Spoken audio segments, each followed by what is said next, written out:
Mostly students paper से एक दिन पहले बैठ के पेपर की सारी तैयारी कर लेते हैं, सारी रिवीजन, सारी प्रैक्टिस, सारी प्रिपरेशन एक ही दिन में कर लेते हैं। जैसे ही एग्जाम डे आता है, एग्जाम हॉल में पहुंचते हैं, उनके सामने पेपर आता है तो उनको लगता है पेपर बहुत ज्यादा इजी है, उन्होंने बहुत मेहनत की है, वो तमाम क्वेश्चंस, तमाम सेक्शन, तमाम पेपर को हल करेंगे और अच्छे मार्क्स लेंगे। स्टूडेंट्स मेहनत तो बहुत करते हैं लेकिन एक गलती वो कर रहे होते हैं जिसकी वजह से उनको अच्छे मार्क्स नहीं, उनको टाइम मैनेजमेंट की प्रैक्टिस ही नहीं होती। जब एग्जाम दे रहे होते हैं उनको पता ही नहीं लगता, टाइम खत्म हो जाता है, एग्जामिनर आकर उनसे पेपर ले लेता है और उनके इतने इंपॉर्टेंट क्वेश्चंस भी रह जाते हैं। कुछ स्टूडेंट्स के तो वो क्वेश्चंस भी रह जाते हैं जो कि उनको आते हैं लेकिन उन्होंने एंड के लिए छोड़े होते हैं कि ये मैं एंड पे करूंगा क्योंकि ये ईजी है, लेकिन टाइम नहीं बचता और उनके वो क्वेश्चंस भी रह जाते हैं जो कि उनको आते होते हैं। तो उन स्टूडेंट्स के लिए ये बहुत ही दुख वाली बात होती है कि वो क्वेश्चंस भी उनके रह गए हैं जो कि उनको आते थे।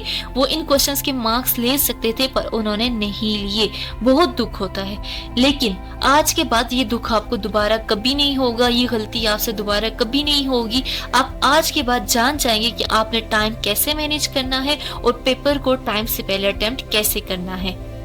तो आज मैं आपको बताने जा रही हूँ 10 ऐसी टाइम मैनेजमेंट टिप्स जो कि आपके लिए बहुत ज्यादा हेल्पफुल हैं, आपके पेपर में आपकी बहुत हेल्प करेगी, जिनको जानने के बाद आपका कोई क्वेश्चन, कोई सेक्शन नहीं रहेगा, आप फुल मार्क्स लेंगे, अच्छे मार्क्स से पास होंगे। इन तमाम टिप्स के अंदर मेरी जो फेवरेट टिप है वो है टिप नंबर 8। टिप नंबर 8 सिर्फ एग्जाम में टाइम मैनेजमेंट के लिहाज से इम्पोर्टेंट नहीं है, वो इस लिहाज से भी इम्पोर्टेंट है कि आप एग्जाम में सक्सेस कैसे हासिल कर सकते हैं। वो टिप बहुत ज्यादा इंपॉर्टेंट है, इसलिए आपने क्या करना है, इस पूरी वीडियो को ध्यान से और एंड तक जरूर देखना है। और अगर अभी तक आपने चैनल को सब्सक्राइब नहीं किया तो चैनल को जरूर सब्सक्राइब कीजिएगा क्योंकि इसी तरह की इन्फॉर्मेटिव वीडियोस इस चैनल पर अपलोड होती रहेंगी। So let's begin.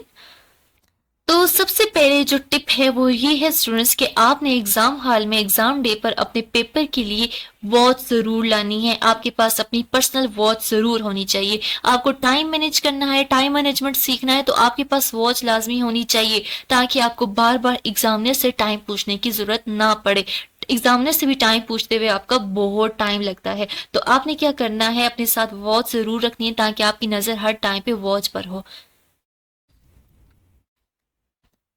उसके बाद सेकंड टिप ये है कि जैसे ही आपके पास पेपर आता है तो पेपर को पढ़ने में ज्यादा टाइम नहीं लगाना, क्विक स्कैन करना है और समझ लेना है कि क्या क्या आया हुआ पेपर में और आपने हर एक सेक्शन को टाइम देना है, हर एक सेक्शन के लिए आपने टाइम डिस्ट्रीब्यूट कर लेना है, टाइम को एलोकेट करना है आपने। Third and most important tip ये है कि आपने अपने 3 घंटों को डिस्ट्रीब्यूट कैसे करना है। आपके 3 घंटे का पेपर है, आपने उसको कैसे डिस्कस किया, इस टाइम चार्ट को अगर आपने फॉलो किया तो आपका कभी भी कोई भी क्वेश्चन नहीं रहेगा। तो यहाँ पर जैसे कि हमें पता है कि हमारे पेपर में 3 सेक्शन होते हैं, section A, section B, section C. Section A में होते हैं एमसीक्यूज जो कि 17 मार्क्स का होता है और इसका हमें टाइम गिवन होता है 20। 9 बजे आपका पेपर शुरू होता है और 12 बजे आपका पेपर खत्म हो जाता है।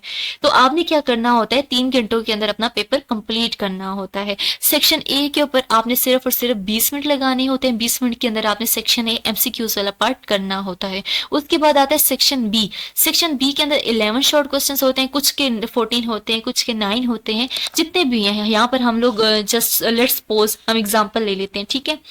तो यहाँ पर हमारे पास 11 क्वेश्चन है, तो हर 11 क्वेश्चन, तो हर एक क्वेश्चन को आप 5 मिनट दें। 5 मिनट के अंदर आपका एक शॉर्ट क्वेश्चन हुआ हो तो आपका 1 घंटे के अंदर 11 शॉर्ट क्वेश्चंस हो जाएंगे।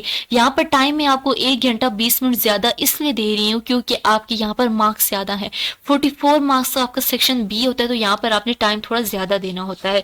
तो अगर आप हर एक शॉर्ट क्वेश्चन को 5 मिनट देंगे तो आपके लिए 1 घंटा इनफ है। लेकिन अगर आपका टाइम थोड़ा लगता है, अगर कुछ लेंथी है, अगर कुछ आपको डायग्राम्स वगैरह बनानी है या कुछ सोचने पे आपको टाइम लग रहा है तो यहाँ पर 20 मिनट्स आपके पास एक्स्ट्रा है। 9 बजे से 20 मिनट तक, 9 से 9:20 तक आपके एमसीक्यूज का पार्ट हो जाता है।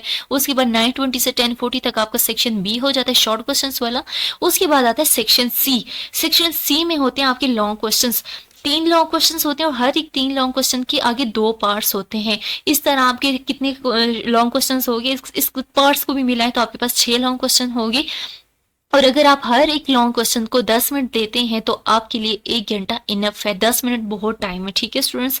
10 मिनट के अंदर आप एक पार्ट कर सकते हैं, क्वेश्चन का एक पार्ट 10 मिनट में कर सकते हैं। तो फिर भी आपके पास कितने मिनट्स रहते हैं, 20 मिनट्स आपके लिए रिवीजन के लिए रहते हैं। यहाँ पर आपको एक्स्ट्रा 20 मिनट्स भी मिल रहे हैं। तो अगर ये टाइम टेबल आप फॉलो करेंगे अपने एग्जाम के अंदर, या इस तरह का आप टाइम टेबल अपने लिए बना लें और अपने पास वॉच रख लें और मैयर करते रहें, बार बार टाइम भी देखते रहें, बार बार आप देखते रहें कि मेरा कौन सा क्वेश्चन है और इसमें मुझे कितना टाइम लेना है, तो आपके पेपर बहुत अच्छे होंगे अगर आपने इस टाइम चार्ट को फॉलो किया।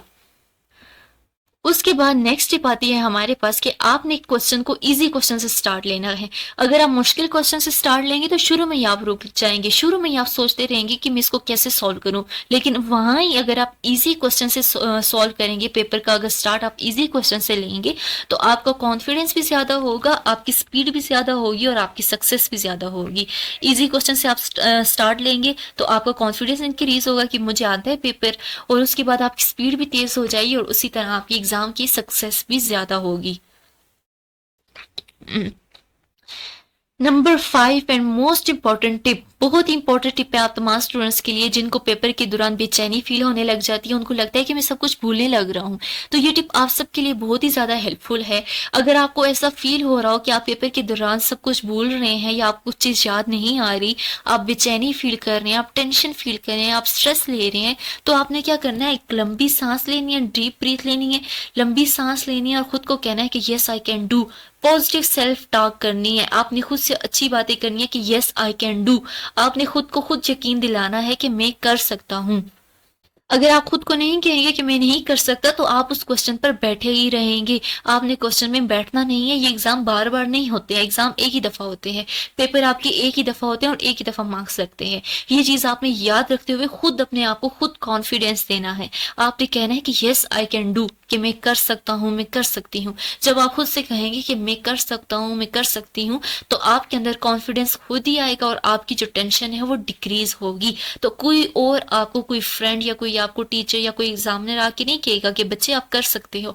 आपने वहां पे खुद को खुद सहारा देना है कि मैं कर सकता हूँ खुद। नंबर 6 टिप कि आपने टाइम लिमिट्स के साथ स्टिक हो जाना है, जम जाना है। आपने कह देना है कि अगर मैंने शॉर्ट क्वेश्चन को 5 मिनट दिए तो मैं शॉर्ट क्वेश्चन को 5 मिनट ही दूंगा, मैं उसको सोचने में ज्यादा टाइम नहीं लगाऊंगा। एक क्वेश्चन को जितना टाइम दे रहे हैं उसी टाइम के अंदर आपने कंप्लीट करना है। और अगर आपको समझ नहीं आ रहा है तो उसको छोड़ दें, उसको स्किप करें, डिफिकल्ट क्वेश्चन को स्किप करें। अगर आपको किसी क्वेश्चन की समझ नहीं आ रही तो उसको छोड़ के कोई और क्वेश्चन करें, उस पर बिल्कुल भी टाइम ना लगाएं, ठीक है। नंबर 7 टिप, आपने खुद से ज्यादा इलेबोरेशन नहीं करनी। शॉर्ट क्वेश्चन 4 नंबर का तो उसको 4 नंबर का ही लिखना है, बहुत डिटेल नहीं करनी। अगर आप खुद से बहुत डिटेल करने लग जाएंगे तो वो पेपर आपका बहुत लंबा हो जाएगा। Number 8 and my most important tip, ये टिप सिर्फ आपकी टाइम मैनेजमेंट के लिए नहीं है बल्कि आपकी एग्जाम सक्सेस के लिए भी है। अगर आपको लगे कि आपकी प्रोग्रेस कम है, आपकी स्पीड कम है, तो आप एब्रीविएशंस का और शॉर्टकट्स का सहारा ले सकते हैं। एब्रीविएशंस होती हैं, आप शॉर्ट फॉर्म्स में किसी चीज को लिख लेते हैं। जैसे क्वेश्चन हम पूरा लिखते हैं QUESTION क्वेश्चन, तो आप उस क्वेश्चन को सिर्फ क्यू लिख लें। या अगर आप पूरे क्वेश्चन जो है क्वेश्चन पेपर से देखें, पूरा क्वेश्चन आंसर शीट पर उतारे हैं, तो आप पूरा क्वेश्चन ना उतारें, क्यों के आगे उस क्वेश्चन का नंबरिंग दे दे कि ये क्वेश्चन मैंने ये वाला क्वेश्चन कर रहा हूँ। लेकिन नंबरिंग का आपने वही देनी है जो क्वेश्चन पेपर पर हो, खुद से नंबरिंग नहीं डालनी है। अगर क्वेश्चन पेपर के ऊपर क्वेश्चन नंबर 9 है तो आपने भी आंसर में 9 ही लिखना है, बेशक वो आपका क्वेश्चन नंबर 9 ना बन रहा हो सीक्वेंस वाइज। तो आपने नंबरिंग वही देनी है जो कि आपके क्वेश्चन पेपर पर हो। तो आप एब्रीविएशन का सहारा तब ले सकते हैं जब आपकी स्पीड कम हो, आपको लगे कि आपकी स्पीड कम है। जैसे कि हम एग्जाम्पल को पूरा लिखते हैं, EXAMPLE एग्जाम्पल पूरा लिखते हैं तो हम सिर्फ वहां पर EG लिख सकते हैं। हम शॉर्ट फॉर्म्स वहां पर यूज कर सकते हैं जब हमारी स्पीड कम हो, टाइम खत्म हो रहा हो और हमारा पेपर ज्यादा रहता हो।